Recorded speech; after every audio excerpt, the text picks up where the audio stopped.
Ben Shapiro and, of all people, Bill Maher destroy a race hustler.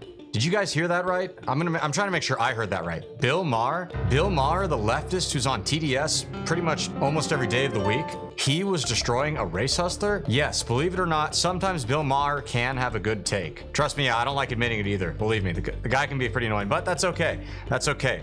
We will always embrace people with open arms when they say the right points. That's what we got to do. So guys, it's going to be a fun one. I think you're going to enjoy it. We got a good little bit of leftist ownage here, and we're going to get right into that video. But first, everybody, very important. You guessed it. Like our video, please share it around, and yes, subscribe to the Resist the Mainstream YouTube channel. That way we can keep pumping out these good videos, guys. So thank you, and we really appreciate it. And also to those of you who have subscribed and are coming back right now, thank you so much. Seriously, we love you guys. We really appreciate it, and we hope you'll keep coming back. So with all that said, as always, I'm your host, Darian, and let's get into the video. Yes, actually, systemic racism has gotten worse since Jim Crow. Yes, so you want me to give you a stat? Black home ownership today is less than it was pre-Fair Housing Act of 1968. But let me also talk about the fact that being the welfare state. Let me also tell you this. A lot of times when we talk about racism, we only talk about the fact when somebody calls you nigger. But very rarely do we talk about the systems of injustice and oppression we have in this country. Where I'm from, Denmark, South Carolina, you don't have clean water, right? I live in a food desert, or grew up in a food desert, where you can't go a mile or two and have access to fresh fruits and vegetables. The schools are falling apart. The infrastructure is eroding. Bakari, is your life as a black man better or worse than it would have been if you had been born in 1920 in the United States? Well, all you have to do is ask my father, who literally was shot in the Orangeburg Massacre, right? Who helped found SNCC, who marched with Marion Barry and Stokely Carmichael and Martin Luther King, and the list goes on and on and on. And he will tell you today that he feels like this country's at 1954. And so if you want to talk about somebody... But that doesn't mean it is. Well, you said he feels that way. That's ridiculous. It is. Come on. But that's all the Democrats talk about. It's feelings. Well, I feel like this, I feel like that. Guys, here's what I think, all right? If you have to make your argument by, well, I feel like this and my fifis are hurt, you don't have a serious argument, and you're probably not a serious person, and you probably just need to shut up, frankly. If you're gonna make an argument rooted in some kind of reason or some kind of powerful emotion that's not just like, wah, me, okay, that's one thing. But if it's all about just stupid subjective feelings, it's so annoying, and just stop. I think the ridiculous notion is for either one of you all to have the audacity to believe that you understand what the experience is to be. I have to object to that. But you just said I cannot talk about it because I am not part of a group. I am a sentient human being. You're right. There's two ways you cannot understand something. One is to be too far from it. We're too far from it. We can't see like you can. One is to be too close to something. And then sometimes you can't see it accurately either. I'm not too close to something. I am that. I know. And so, but what I am saying though is for you to discount my father's experience and say that, I'm not discounting it. And to say it was silly. I'm not. No, he was shot. No, Were you shot? No, but he's still alive. Like he's right here. Like right, but the idea that if I were to say to you as a Jew that the experience of Jews in the United States today is worse than the experience of Jews in Europe in 1939, I would not be stating accurately. Correct. It's not true. That's It's also not true to say that the experience of black people in America in 2024 is worse on a general level than the experience of black men in 1954 in Alabama. That's just crazy. But I mean, I also think that that's decently intellectually dishonest. And that's my problem with it. I think that's genuinely intellectually dishonest, because when we go through the litany of not just imagine. So, for example, one of my major political issues is African-American female mortality, right? If you want to talk about structural racism. Did you know, I'm sure you do, but black women are 3 to 4 times more likely to die during childbirth than white women. That's also true in Europe, by the way. But we're talking about the United States of America. I know, but the problem is you have to have a control. But we do have a control. Well, no, your statistical control. And so tell me why that is.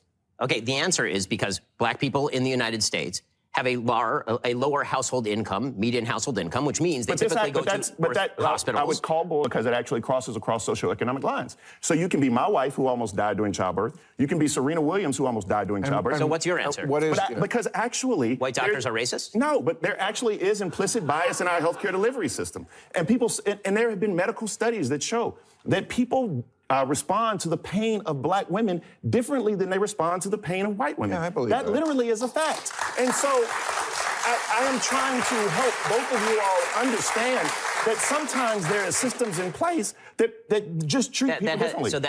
It's literally a fact. Look, it's not racist white doctors, but it's the implicit bias and racism of a healthcare system of predominantly white doctors who are causing black women to die. Yeah, okay.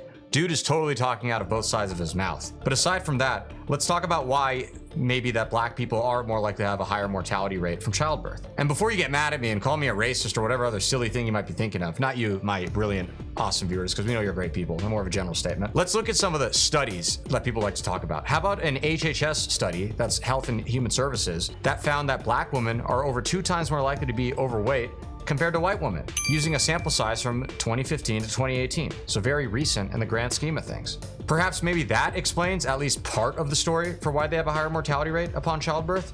Which is to say, by the way, I don't even know if I buy what Ben Shapiro was saying about how, well, you know, it's because they get worse care because they go to lower priced hospitals and lower socioeconomic class. I don't know, I kind of doubt that. Maybe there's something to that, but I think the physical health is really principle right there, and that is worth mentioning and pointing out. As for Bakari's complaint earlier about how, well, there's obviously more racism because black home ownership is lower after the Fair Housing Act, maybe. I mean, have you also considered that government policies like that don't actually help black people? Let's just take a look at how the black community's been doing ever since the 60s. Why do I mention the 60s? Well, a couple of things. Back in the 1960s, former President John F. Kennedy signed an executive order mandating affirmative action across the United States. Just a few short years later, after JFK was killed, many say by a random crazy person. Me, I don't know if that's true or not, but I'm not going to speculate on that. That's for another day. LBJ took over. Lyndon B. Johnson, probably most prolific racist to ever be a US president in our country's history. What did LBJ do? Well, he was largely responsible for passing the Great Society. This was basically a huge expansion of the welfare state, and it had a huge effect on black people at the time. Black single mothers were essentially incentivized to marry the government instead of marrying a husband and having a husband in the house. How so? Well, simple. If they were single, they got bigger checks. And let's not forget that famous quote that was quoted to LBJ, one that is just horrifying to say the least. It was something along the lines of, we'll have those N-words voting Democrat for over 200 years. That was attributed to him back when he was helping pass the Great Society Act. And by the way, that wasn't the only time he used the N-word. He used it plenty and plenty of times. Just a prolific racist and just a terrible guy in general. That, for example, would have nothing to do with the rate of, say, pregnant obesity by various communities. There are many, many confounds when it comes to these particular issues. And unless you remove the statistical confounds, you end up with trying to blame vague, shadowy figures like implicit bias, which are innately, insanely difficult, if not impossible to measure. And that, my friends, is exactly the point. They're very difficult, if not impossible to measure, making that the perfect boogeyman for the left to constantly complain and whine about and just, you know, whatever. Wah, wah, wah. It's the white man's fault. Oh, whitey, so bad. It's just exhausting. And Ben Shapiro sees through it, and we do too. I don't know what he just said. Well, that has to be the truest thing Bakari said all night. I don't know what he just said. No, you don't, Bakari. That much is obvious. I don't even know if you know what you're saying, but I digress. Well, guys, thank you so much for tuning into the video. We truly do appreciate it. Please be sure to comment below. Let us know what you liked, what you want to see next, and we'll see you guys again soon. Thanks, and God bless.